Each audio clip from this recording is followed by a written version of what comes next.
Hello students, स्वागत है आप सभी का आपके अपने चैनल गॉड क्लासेस पर। गॉड क्लासेस यानी मैथ्स भी एंड मस्ती भी। तो बच्चों, आज की जो क्लास है केस स्टडीज की सीरीज को कंटिन्यू करते हुए आज हम इसके अंदर केस स्टडीज करने वाले हैं लीनियर प्रोग्रामिंग प्रॉब्लम्स की, यानी एलपीपी।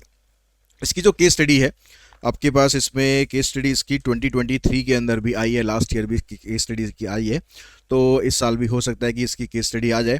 तो यहाँ पर दो तीन केस स्टडी हमने ली है जिससे आपको हेल्प मिलेगी। तो सबसे पहला क्वेश्चन वही है जो लास्ट ईयर आया था कि जो इसकी केस स्टडी है वो किस तरीके से आपको करनी है। अगर मैं वैसे इसकी केस स्टडीज़ की बात करूं तो आप इसकी अगर एक्सरसाइज करते हैं तो वो ऑलरेडी केस स्टडी है, तो इसके लिए आपको बहुत ज़्यादा अलग से कुछ करने की ज़रूरत नहीं है।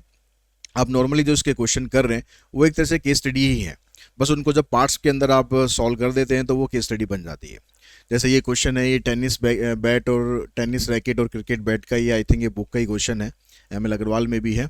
तो उसमें यहाँ पर दो तीन क्वेश्चन उसने अलग अलग कर दिए तो वो उसके केस स्टडी बना दी। तो इस चैप्टर के लिए आपको केस स्टडीज़ के लिए अलग से कुछ करने की ज़रूरत नहीं है।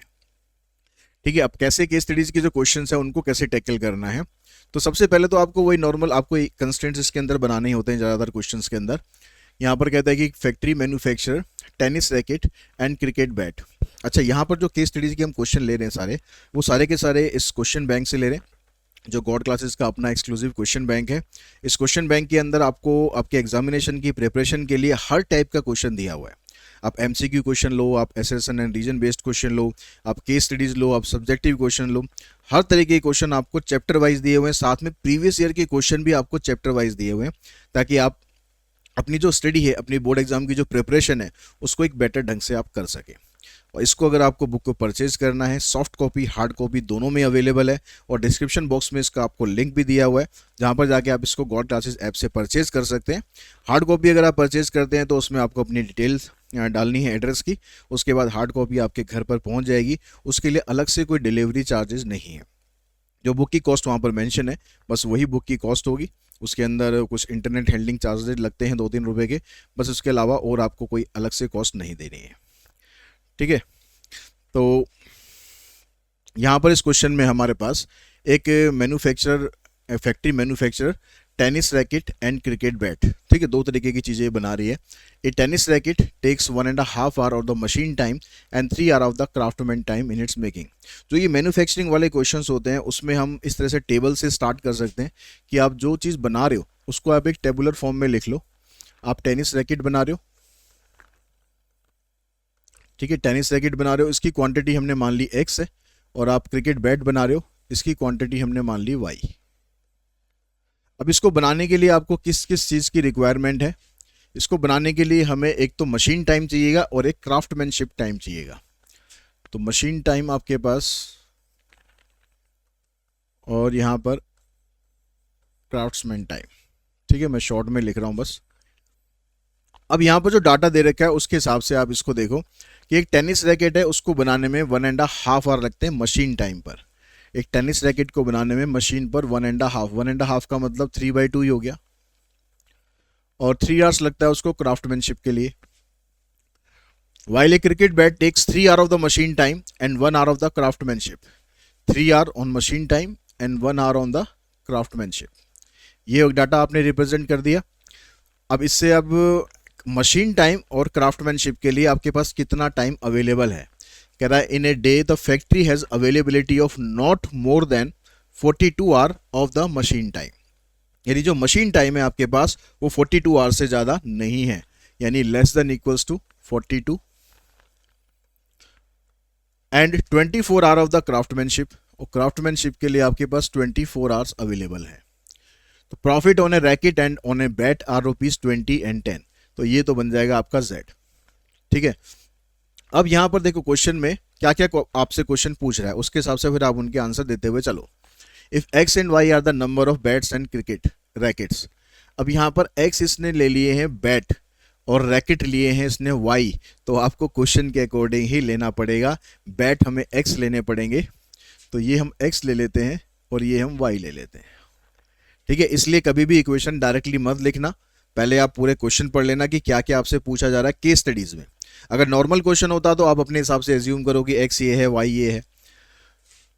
हाँ, तो कहता है then write the expression of total profit.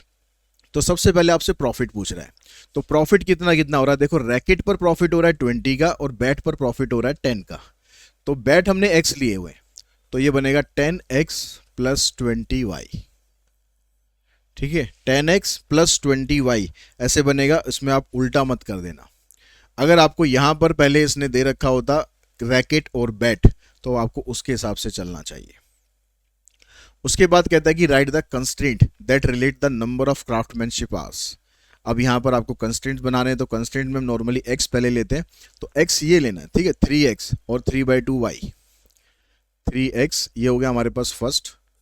Second पे चलते हैं, 3x plus 3/2y less than equals to 42।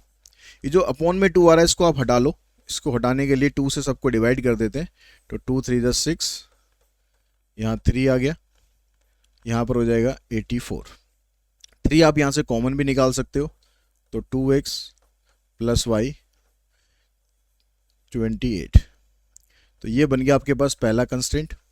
दूसरा कंस्ट्रेंट बनेगा x plus 3y less than equals to 24। इसके अलावा दो कंस्ट्रेंट जो हमारे इनविजिबल कंस्ट्रेंट होते हैं, ये आपको हमेशा बनाने ही बनाने हैं, x ग्रेटर देन 0 और y greater than equals to 0। तो ये आपके पास आगे इसके कंस्ट्रेंट्स। ठीक है, अब उसके बाद आपके पास फिर थर्ड पार्ट में क्या पूछ रहा है, determine the maximum profit earn by the factory. अब यहाँ से आपको z की मैक्सिमम वैल्यू निकालनी है, तो उसके लिए आपको ग्राफ बनाना पड़ेगा, इक्वेशंस की जो भी आपको यहाँ पर इक्वेशंस हैं उनको प्लॉट करना पड़ेगा। तो पहले हम वो काम कर लेते हैं, तो पहले हम बना लेते हैं ग्राफ।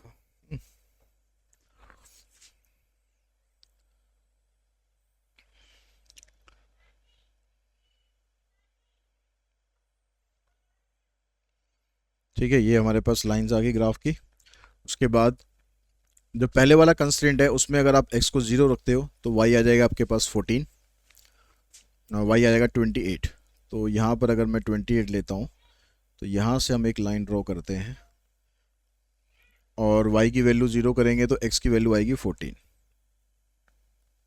ठीक है, तो ये वाला पॉइंट आपके पास 14 और ये वाला पॉइंट 0 28। यहाँ पर अगर हम x की वैल्यू 0 करते हैं तो y आएगा आपके पास 8, तो y 8 मतलब यहाँ पर कहीं आ गया, और y को अगर 0 करेंगे तो x आएगा 24। तो दूसरी जो लाइन है हम यहाँ से ये ड्रॉ कर लेते हैं। ठीक है, इन दोनों लाइन का एक इंटरसेक्टिंग पॉइंट आ रहा है, ये इंटरसेक्टिंग पॉइंट आप निकाल लो। तो उसके लिए इन दोनों इक्वेशंस को सॉल्व करो, फ्रॉम 1 and 2 वी गेट। और जब आप इसको सॉल्व करोगे तो आप एलिमिनेशन मेथड यूज़ कर लो, इसको मैं 2 से मल्टीप्लाई कर लेता हूँ। ठीक है, यहाँ पर 2x है, यहाँ भी 2x होगा, दोनों आपस में कट जाएंगे। यहाँ पर आएगा 6y, 6 में से 1y माइनस करेंगे तो 5y इक्वल्स टू, यहाँ पर ये बन गया था 2 से मल्टीप्लाई करके 48, 48 में से 28 माइनस करेंगे तो 20, तो यानी y की वैल्यू मिलेगी हमें 4। अगर y की वैल्यू यहाँ पर हमने 4 डाल दी तो 4 3 = 12, x की वैल्यू आ जाएगी 12। तो x की वैल्यू 12, y की वैल्यू 4, ये बन गया आपके पास इसका इंटरसेक्टिंग पॉइंट। अब इसका आप शेडिड पोर्शन निकालो, तो उसके लिए पॉइंट टेस्ट करेंगे। तो पॉइंट टेस्ट में अगर 0 0 आप इसके अंदर डालते हो, फर्स्ट के अंदर भी डालना है और सेकंड के अंदर भी, तो 0 लेस देन इक्वल्स टू 28, यानी ये स्टेटमेंट ट्रू आ रही है। अगर आप सेकंड इक्वेशन में डालते हो तो 0 लेस देन इक्वल्स टू 24, तो ये वाली इक्वेशन भी ट्रू आ रही है। तो इसका मतलब दोनों का जो शेडिड पोर्शन है वो टूवर्ड्स ओरिजिन होगा, यानी ये वाला जो पोर्शन आएगा ये कॉमन पोर्शन होगा दोनों का, इसको आपको शेड कर देना है। तो कॉर्नर पॉइंट इसके क्या क्या बनेंगे आपके पास, कॉर्नर पॉइंट देखो, एक तो 0 0 आ गया, एक 14 0 आ गया, एक 0 8, दूसरा 2 4, तो यहाँ पर आ गया ये 12 और 4। ठीक है, ये हमारे पास कॉर्नर पॉइंट आ गए। अब 0 0 आप इसमें पुट करोगे तो देखो 0 आएगा, 14 यहाँ पर पुट करोगे तो 140, 0 8 पुट करोगे यहाँ पर तो 160, 12 पुट करेंगे यहाँ पर 120 हो गया, और 4 से इसको करेंगे 80, तो 120 और 80 बन गया 200। तो मैक्सिमम प्रॉफिट हमारा ये आ रहा है। तो मैक्सिमम प्रॉफिट हो रहा है हमें ₹200 का। अब इसमें कहता है कि how many bats and rackets respectively are to be manufactured to earn maximum profit. कितने बैट और कितने रैकेट आप बना रहे हो। तो बैट था हमारा x, तो हम बनाएंगे 12 बैट, इसका जो ऑप्शन वाला क्वेश्चन है, तो हम बनाएंगे 12 बैट और रैकेट बनाएंगे हम 4। अगर हम ऐसे काम करते हैं तो हमें मैक्सिमम प्रॉफिट होगा। ठीक है, 12 और 4, ये आपका आंसर आएगा। तो नेक्स्ट जो केस स्टडी आपके पास है, ये फिगर हमारे पास है। ये फिगर हो सकता है कि थोड़ा आपको सही से ना दिख रही हो इसमें, तो मैं इसको यहाँ पर बना देता हूँ अलग से। तो ये आपके पास ये आ गया। ठीक है, ये लाइन आ रही है एक हमारे पास 50 और 25, इधर से आ रही है 20 और 40। तो ये लाइनें कुछ हमारी ऐसे जा रही हैं। ठीक है, अब इसमें जो पॉइंट्स हैं, ये पॉइंट आपको दे रखा है C, यहाँ दे रखा है B, इधर है D, इधर है A। अभी जो A पॉइंट है आपके पास, ये है 25 एंड 0, ये वाला पॉइंट है 40 0, ये पॉइंट है 0 20, और ये वाला पॉइंट है 0 50। तो शेडिड पोर्शन है वो ये वाला है। तो ये फिगर आपको ऐसे दे रखी है। अब यहाँ पर इक्वेशन में कह रहा है कि find the equation of line AD। ठीक है, पहले क्वेश्चन में आपसे लाइन की इक्वेशन पूछ रहा है AD की। तो AD जो लाइन है, ये AD लाइन है। ये देखो x को यहाँ पर काट रही है, ये y को यहाँ काट रही है। तो जब कोई लाइन दोनों एक्सिस को क्रॉस करती है तो उसमें आप इंटरसेप्ट फॉर्म लगा सकते हो। इंटरसेप्ट फॉर्म आपने क्लास 11th में पढ़ी होनी चाहिए। ठीक है, क्या होती है intercept form, x upon a plus y upon b equals to 1। तो x के नीचे उसी का इंटरसेप्ट लिखते हैं, मतलब x को जो लाइन काट रही है जिस पॉइंट पर, तो AD की जब हम बात कर रहे हैं तो 25 पर काट रही है, तो यहाँ आ जाएगा x अपॉन 25। y b को काट रही है 50 पर, तो यहाँ से आप एलसीएम ले लोगे, 50 एलसीएम, तो इधर आ जाएगा 2x प्लस में y इक्वल्स टू 1। 50 को आप इधर ले जाओ, तो 2x plus Y equals to 50। तो ये आपके पास पहली इक्वेशन आ गई। इस इक्वेशन को आप एक और मेथड से भी बना सकते हो। जब आपकी लाइन 2 पॉइंट से पास करती है तो एक मेथड हमारे पास ये होता है, y minus y1 equals to y2 minus y1 divided by x2 minus x1 into x minus x1। इसको हम 2 पॉइंट फॉर्म बोलते हैं। तो आप वो मेथड भी यूज़ कर सकते हो, ये आपको आसान पड़ेगा, इसलिए मैंने आपको ये बताया। ठीक है, अब यहाँ पर जो सेकंड पार्ट है, इसमें कहता है कि find the equation of line BC। अब BC जो लाइन है इसकी इक्वेशन बनाओ। अब B पॉइंट बेशक यहाँ पर है, लाइन तो ये पूरी है ना, लाइन तो ये पूरी कंसीडर करेंगे। तो ये x को काट रही है 40 पर, y को काट रही है 20 पर, तो इसमें आ जाएगा x upon 40 y upon 20 equals to 1। यहाँ पर एलसीएम आ जाएगा 40, तो x plus 2y equals to 1। इस 40 को इधर ले जाओ, x plus 2y equals to 40। ये बन गया आपके पास इक्वेशन नंबर 3rd और सेकंड। अब उसके बाद कहता है कि find the constraint for the LPP. अब इस एलपीपी के लिए आपको कंस्ट्रेंट्स बनाने हैं। कंस्ट्रेंट्स में आपको लिमिटेशंस देनी है, यानी less than equals to, greater than equals to, क्या साइन आएगा। तो पहले हम लाइन AD की बात करते हैं। लाइन AD की इक्वेशन ये है 2x प्लस वाई।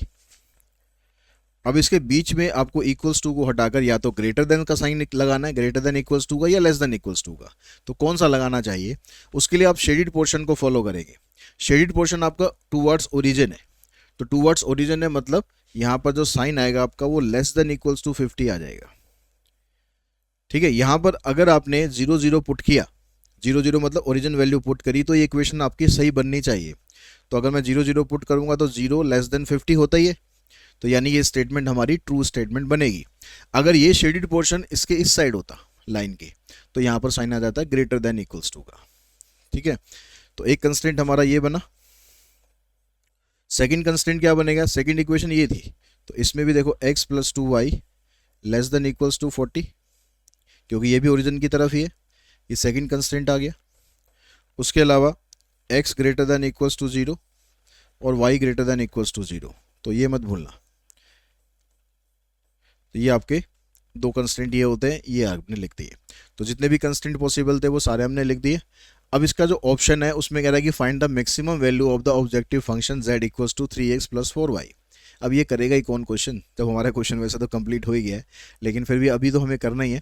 तो यहाँ पर मैक्सिमम वैल्यू पूछ रहा है। मैक्सिमम वैल्यू के लिए आपको जो शेडिड पोर्शन है उसके सारे कॉर्नर पॉइंट चाहिए। तो आपके पास देखो ये कॉर्नर पॉइंट तो 0 0 है ही, ये वाला पॉइंट भी 25 0 है, ये 0 20 है, ये वाला पॉइंट हम निकाल लेते हैं। अब ये पॉइंट कहाँ से निकालेंगे, इन दोनों इक्वेशन को सिंप्लीफाई करके। तो फ्रॉम फर्स्ट एंड सेकंड,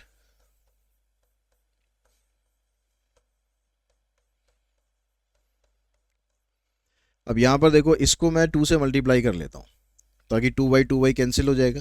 यहाँ पर 4x आएगा, 4x माइनस एक्स 3x हो गया, और यहाँ पर बनेगा 100, 100 माइनस 40 यानी 60। तो 3x इक्वल्स टू 60, इसका मतलब x की वैल्यू आ जाएगी 20, और x को अगर मैं 20 यहाँ पर पुट करता हूँ तो y की वैल्यू आ जाएगी 10। तो ये आपके पास पॉइंट आ जाएगा 20 एंड 10। ठीक है, ये आपके कॉर्नर पॉइंट बन गए। अब ये कॉर्नर पॉइंट बनाने के बाद आपको z निकाल लेना है, बारी बारी सारे पॉइंट्स पर निकाल लो कॉर्नर पॉइंट। और z कितना था, z दे रखा है इसने 3x प्लस 4y। तो कॉर्नर पॉइंट एक तो 0 0 है, ठीक है, एक 25 0 है, एक 0 20 है, एक जो हमने अभी निकाला 20 10। इसको पुट करो यहाँ पर, ये 0 आ जाएगा, 25 3 जा 75, 24 जा 80, यहाँ पर 23 जा 60 हो गया, और यहाँ पर 40 हो गया यानी 100, और यही हमारी मैक्सिमम वैल्यू आ जाएगी। तो इस तरीके से इसके सारे क्वेश्चन आप कंप्लीट कर सकते हो। उसके बाद हम नेक्स्ट क्वेश्चन पे चलते हैं। इसका जो नेक्स्ट क्वेश्चन है केस स्टडी का, ये भी आपके पास देखो ये ग्राफ है। इस ग्राफ में ये दो लाइन बन रही है,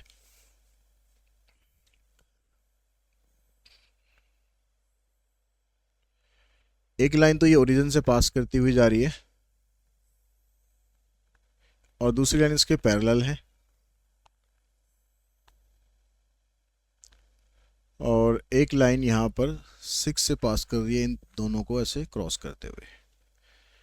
ठीक है, अब जो यहाँ पर इसके पॉइंट आपको दे रखे हैं, ये 6 से क्रॉस कर रही है, मतलब ये पॉइंट तो 6 0 है, और ये पॉइंट किससे मार्क कर रखा है, ऐसा कुछ इसने लिखा नहीं यहाँ पर, ये A है 6 12, ये ऊपर पॉइंट B है। ठीक है, इसका पॉइंट क्या है नहीं दिया हुआ यहाँ पर, C पॉइंट है आपका 0 4, ये वाला पॉइंट है 0 4,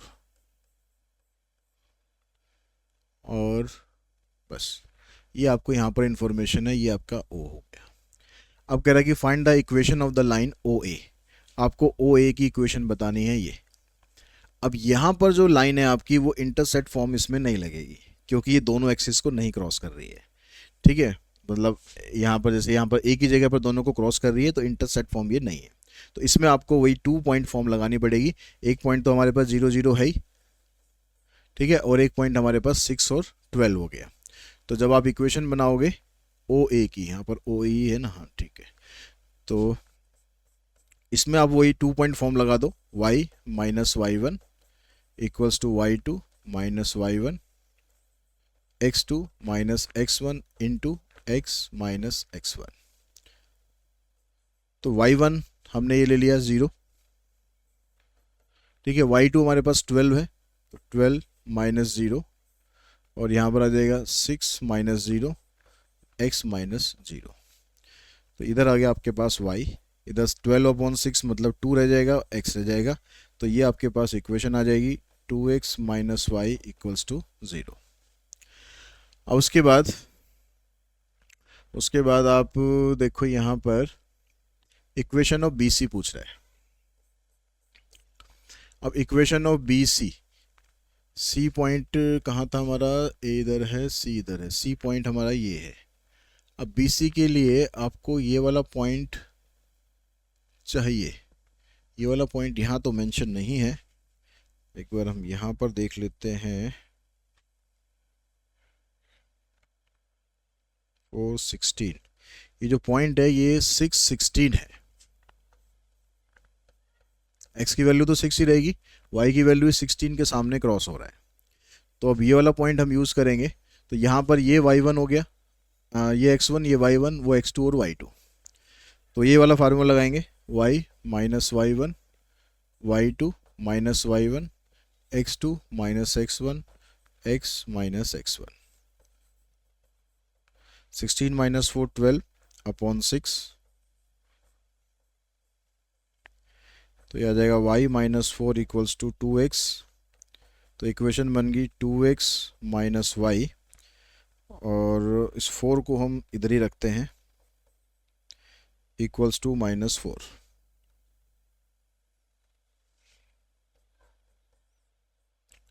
ये आपके पास बन गई इसकी सेकेंड इक्वेशन। ठीक है, 2x minus Y equals to 4। अब यहाँ पर कहता है कि फाइंड द कंस्टेंट। अब कंस्टेंट आपको फाइंड करने हैं। कंस्टेंट, इसका जो शेडिड पोर्शन है वो ये है, ये बीच वाला जो पोर्शन है ये शेडिड पोर्शन है।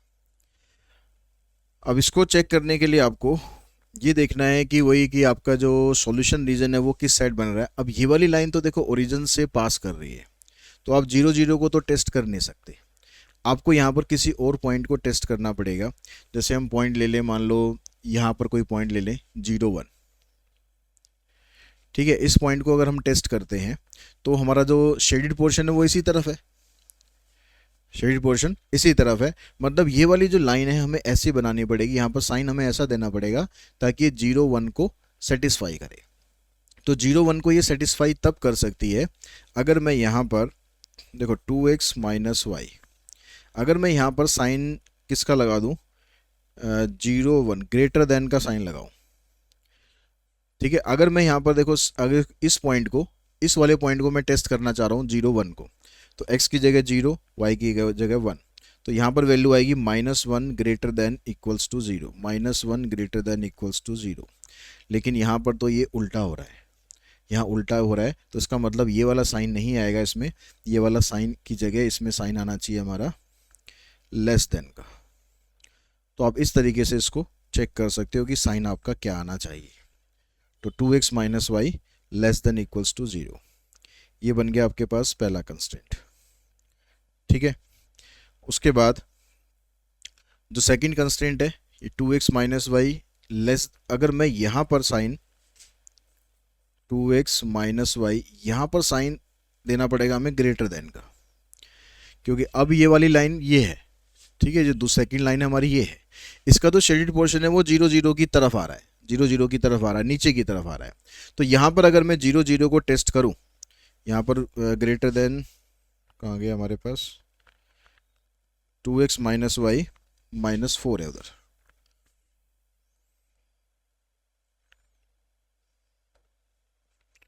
ये -4 है ना। ठीक है, तो -4 हमें लिखना है। अगर मैं यहाँ पर 0 0 को टेस्ट करूँ तो 0, यहाँ भी 0, तो कह रहा है 0 ग्रेटर देन इक्वल्स टू -4। तो ये स्टेटमेंट मेरी ठीक बन रही है। तो ये ठीक बन रही है, तो इसका मतलब इसमें जो साइन हमने लगाया है ये ठीक लगाया है। तो ये पहला कंस्टेंट हो गया, दूसरा कंस्टेंट हो गया। इसके अलावा ये जो लाइन जा रही है इसका भी कंस्टेंट देना पड़ेगा। इसका जो शेडिड पोर्शन है ये भी ओरिजिन की तरफ है। जो वर्टिकल लाइन होती है उसकी इक्वेशन होती है x less than equals to 6। यहाँ पर लेस देन इक्वल्स टू इसलिए दें ताकि ये ओरिजिन की तरफ है। ठीक है, इसलिए लेस देन इक्वल्स टू लिया हमने। ये आपके पास हो गया थर्ड कंस्टेंट, ये फर्स्ट कंस्टेंट, ये सेकंड कंस्टेंट, और इसके अलावा x और y greater than equals to 0, ये तो आपको रखना ही रखना है। ये आपके कंस्टेंट आ गए। ये कंस्टेंट नहीं है, ये सिर्फ चेक करने के लिए बताया था आपको तरीका कि कैसे आप चेक कर सकते हो। तो ये सारे कंस्टेंट हो गए। उसके बाद अब ये कहता है कि find the minimum value of the objective function. अब मिनिमम वैल्यू के लिए कॉर्नर पॉइंट आपके पास देखो, ये कॉर्नर पॉइंट है, ये है, ये है, ये है, सारे कॉर्नर पॉइंट अवेलेबल हैं। अब बारी बारी से आप वैल्यू निकाल दो। तो z की वैल्यू आपके पास कॉर्नर पॉइंट और यहाँ पर z लिख लो। तो एक तो 0 0 पॉइंट आ गया, एक 6 12 आ गया, और 6 16 0 4। तो 0 0 पुट करेंगे 0, 6 करेंगे यहाँ पर, 6 3 जा 18, 12 4 जा 48। तो 18 माइनस 48 मतलब -30 हो गया। 6 करेंगे यहाँ, 6 3 × 18, 16 4 × 64, तो 64 में से 18 आप माइनस करोगे तो आ जाएगा आपके पास -46। 4 यहाँ पुट करोगे तो आ जाएगा -16। तो मिनिमम वैल्यू पूछ रहा है, तो मिनिमम वैल्यू आ गई इसकी -46।